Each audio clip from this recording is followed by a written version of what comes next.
Hello and welcome to March. Okay, so it is the last day of March and I am filming this wrap up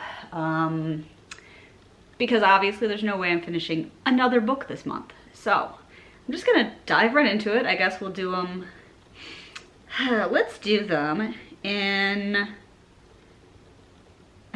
alphabetical order for no reason at all. No, wait, that's boring. Let's do them in order by year they were published. How about that? Which means that I have to start with Gallic War by one Gaius Julius Caesar. You might have heard of him. It's kind of famous. Okay, so this book is 2,000 years old. It's actually more than 2,000 years old because it was written in like the 50 BC kind of range of years. So that's terrifying. Yeah, so I have this book because my parents had it in their basement for years, decades probably, surely. I rescued it from there. I actually, since reading it, discovered as I was reading that a couple of pages were connected to each other and I had to tear them apart. So I don't think anybody has ever read this. It was bought in Peoria. Leads me to conclude that my dad bought this at some point decades ago and then apparently never read it. But okay, so it has cute little illustrations.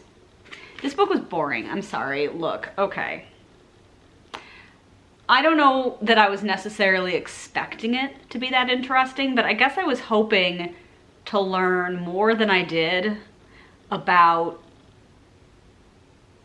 what the people living in Gaul were like, and I learned a little bit, but the majority of this book is just Caesar talking about all of the different battles that he had to have over the course of a series of summers in Gaul, because the people of Gaul just keep fighting the Romans. And also the Germans keep fighting them, and also the Britons. The most interesting part of this book was when Caesar takes his legions to Britain to see what's going on over there. It was the first time that the Romans went to Britain. I don't think he really got around that much, though. He really didn't have that much to say about what the people of Britain were like. No, the most interesting part was that, for sure.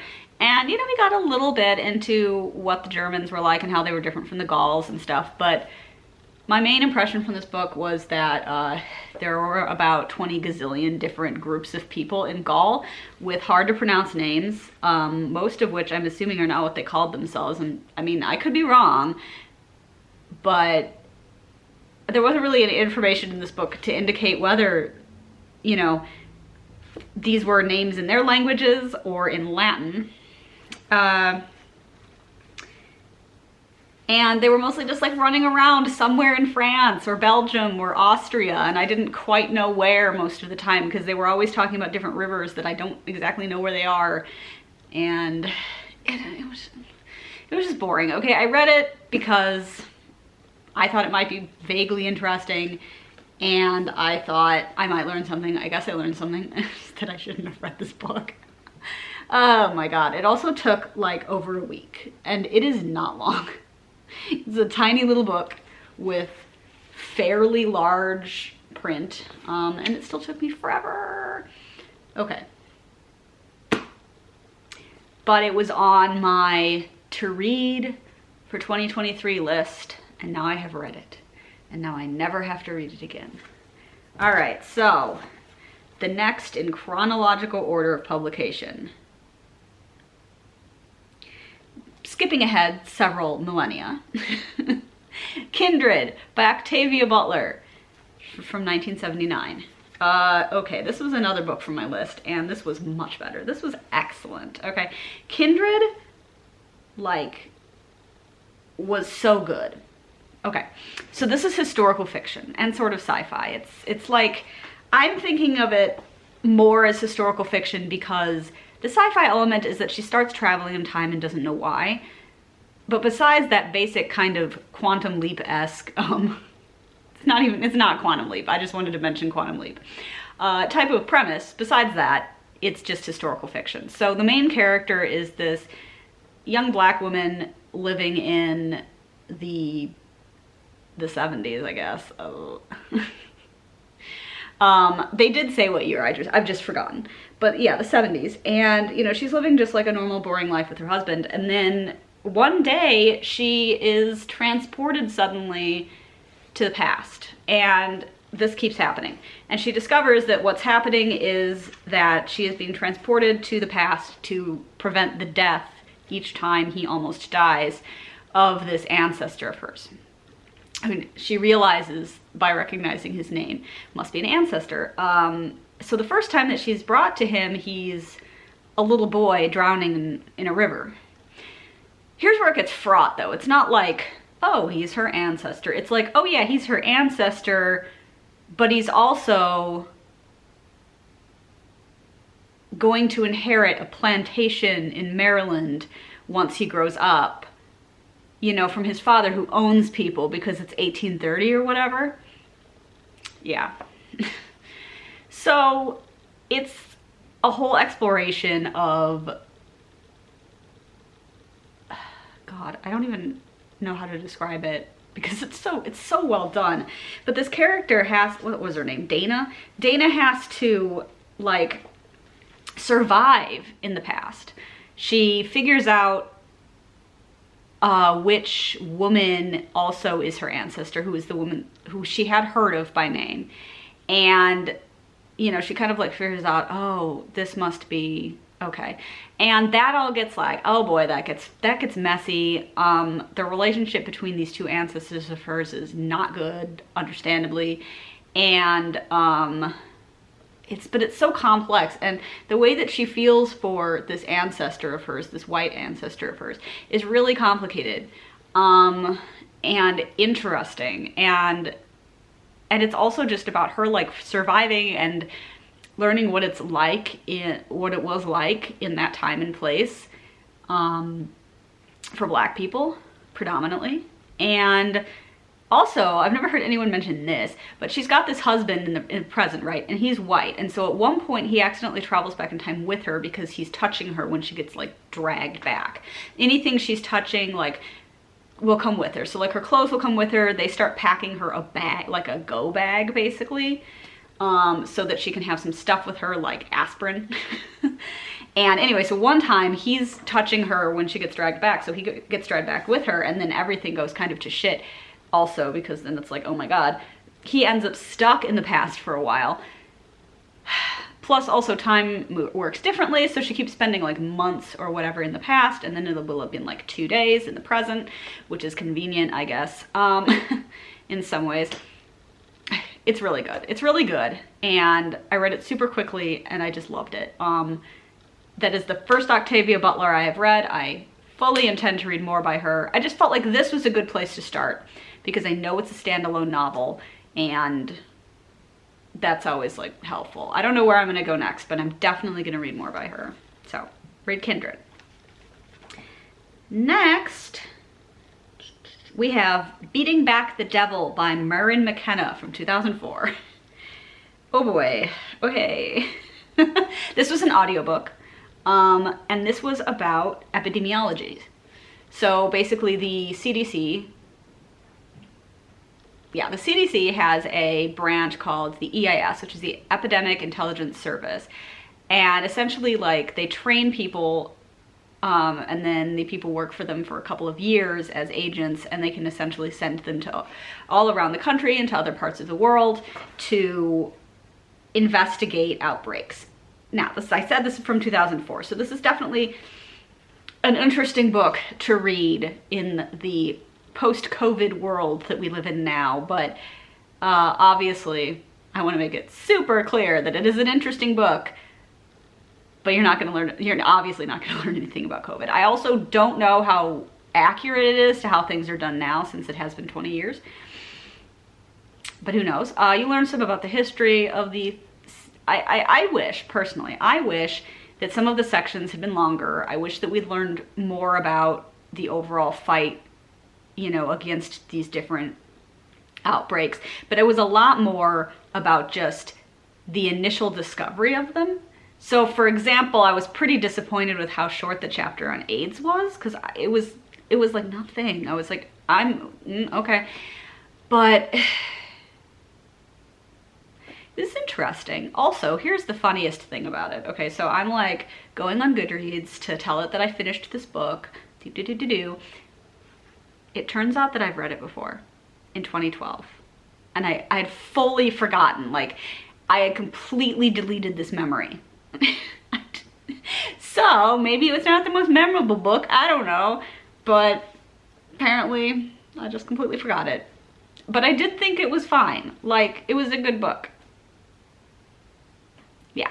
Also, like, I'm always curious when learning about different diseases. I'm like, wait, but tell me everything about the disease. What does it do to you? How does it do it?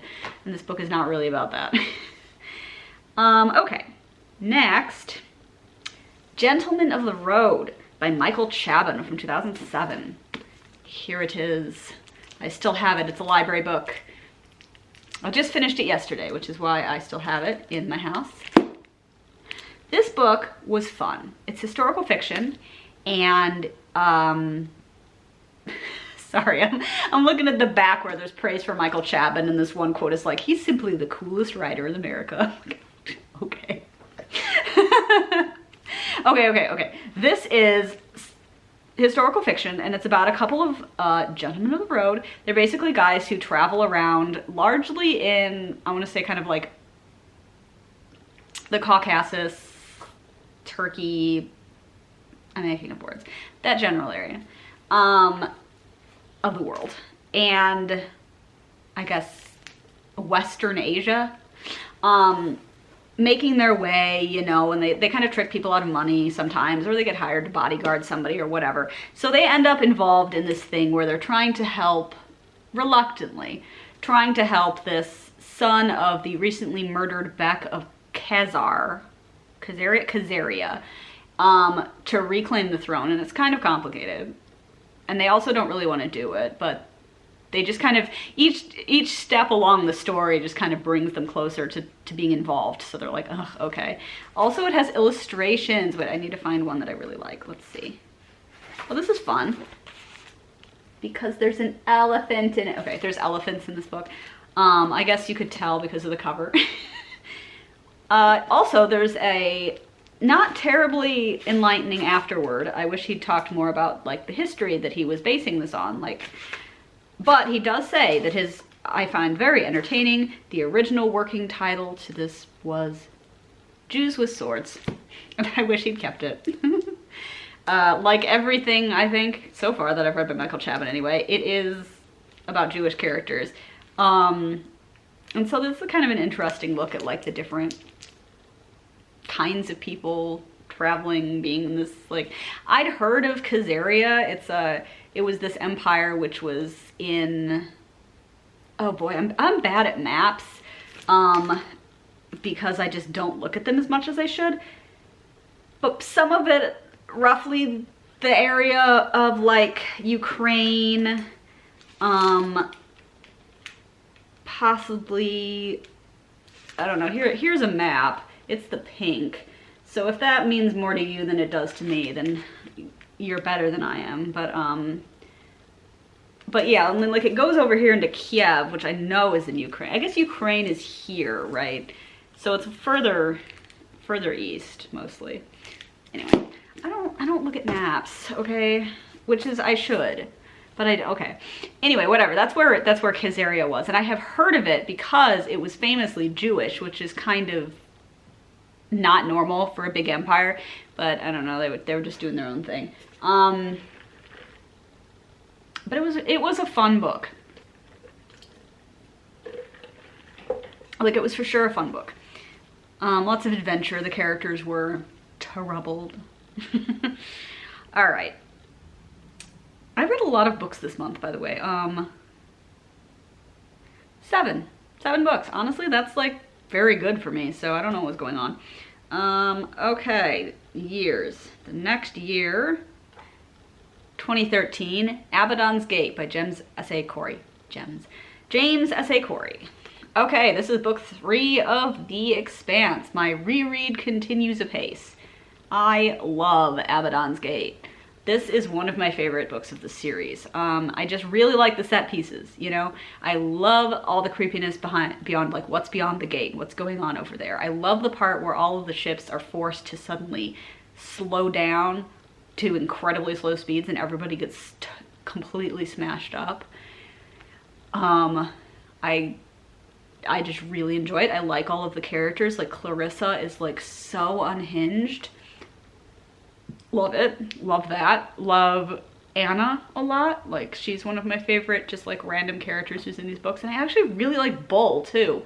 I kind of forget about him because this is the only book he's in.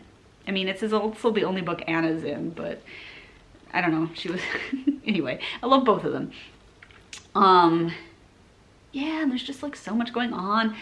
And I like that in this book, we're kind of moving away from it just being like, ooh, the proto-molecule. It's like, no, the proto-molecule has now built this thing, and now there's like more stuff to deal with that's even weirder and wilder, and it's great, okay? Yeah, it's great, and I am going to continue, obviously, rereading the series. I don't think I should dwell too much on it. Okay, and then, from 2017, we have Us Against You by Frederick Bachman. So, I don't really know why, but I decided to read this book. So this is the sequel to Beartown, and I thought Beartown was fine, and I thought Us Against You was also fine, but it had less of a point. Like, I heard it, because I didn't even realize it was a series, or I wouldn't have realized it if it weren't for the fact that Libby kind of like will say if something is part of a series, and they'll be like, these are the other books if we have them. So I knew that this was out there, and I was like, oh, okay. So it's a trilogy, I think. And it's, you know, it's still about Beartown. It's about this town where everyone sucks and obsessed with hockey. And I guess stuff happens in this. Like, the rivalry between Beartown and Hied really like explodes in this book, and is sort of related to some bad like car accident that happens really close to the end. So don't get excited about that. And then like, I just spent the whole book caring about Benji and no one else. No, like the other characters are fine. I like Kira, for example, quite a bit, but like, it's just this town of people who are all so obsessed with hockey. I don't care about sports. I don't. And I also like, you know, I'm not like against sports. I don't fail to know a single thing about them or anything, right? Like, I know how they're played. I took PE in school just like every other American child, right? So I do know how sports are played, but I don't really watch them. I don't watch them on TV. Even if my television were actually physically connected to the little the thing on the roof, I'm so bad at words, but it's not, because for some reason the plug-in in my house is not in my living room. I don't know who designed this. It's like super inconvenient. So if I actually want to watch broadcast television, I have to move my TV. But anyway, it's stupid, but like, even if that wasn't an issue, I still wouldn't watch television. I still wouldn't watch sports because I don't care. The last time I watched sports with any kind of religiosity, bordering on it at least, was when the Cubs were in the World Series in 2016. I was like, okay, I have to watch that, right? But that was before I moved here. So I could just watch broadcast TV with no problems. And I also, you know, the games kind of go late. So I was like, well, I'm just going to go to bed and find out what happened tomorrow. Except for the last game, which I did finish. You know, I watched the whole thing. That was a great week. Honestly, that was such a good week. The Cubs won the World Series, and then a week later, Donald fucking Trump was elected president. So like, that really just dumped all over how excited Chicago was, didn't it? Fucking anyway, I don't care about sports. I really don't like people who, like many of the people in this book, take their obsession with their sports rivalry in their stupid fucking little town to the extreme of like being awful to other people because of it, literally like committing crimes. Also, in this book, Benji ends up getting outed as gay, And then everybody's horrible and shitty to Benji. And I was like, I hate all of you already. I hate you even more now. Die. So that was fun. It was an okay book though. It was okay. It was okay. I don't understand why there's a third one. Like, I am done with these people. I'm fully done with them. Okay, there's one more. We have time to talk about the newest book on this month. From 2018, Sawkill Girls by Claire Legrand. Okay, so this one I read because I was in the mood for some ace representation, for some young adult, well, it was young adult, kind of horror, fantasy tinged with horror. It was good. Enlightening, I know. Sawkill Girls is about it's about like this community that lives on this island off the East Coast somewhere, and the weird thing is that for decades, for quite a long time, occasional teenage girl has gone missing, and it's just kind of always been that way, and they don't know why. And so this best friend of one of the main characters went missing like a year ago, and so she's like really invested in caring about that, I guess. And then it's following her, it's following this other girl who has just moved to the island after her father's death, and it follows a third girl who is connected to the disappearances, actually, because it turns out there's this kind of like demon that's been using her family to gain power by getting them to like physical power, by getting them to like bring it girls to murder. And it's interesting. So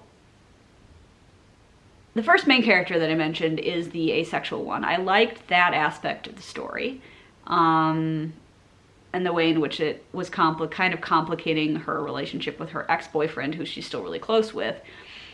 Overall, it was a decent book. There was like, the only minor issue I had with it was that, okay, so this is spoilers, but whatever. She discovers that, I don't remember their names, I'm so sorry, I don't remember the characters' names, but she discovers that her father, who is the local police sheriff or whatever, which is why they live there, is part of this group of guys who have been trying to investigate this missing girls, this mysterious demon, and also similar incidents in other parts of the world. It's like this whole thing. And the thing that I felt was really weird about that is that she just kind of right from the off is super against them and is like, oh, they're like a cult. And I was like, I don't understand this, because it was, and I've seen this occasionally in other things that are intended for a younger audience, where you'll have a character, a main character, who is very against another character or a group without any real reason for them to be, and then later on in the story you find out that now the teacher does something shitty. Now the group is obviously revealed to have like bad intentions or terrible methods or whatever. And it's like, but she didn't know that. So it doesn't make sense for her to be so against this group from the off, I don't think. I think it's sort of unfair. It's like, you want people to fight this, but then you're also like, but not like that. Like, what? You don't even know what they do. Anyway. But besides that, it was a good book. And yeah.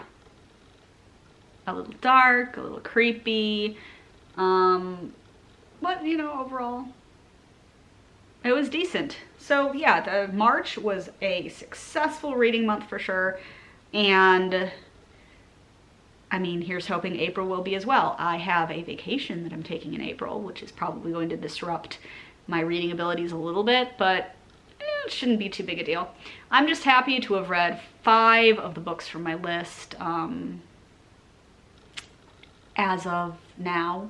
So a quarter of the year, a quarter of the books. So I'm doing great, and I will talk to you when I talk to you. Happy reading.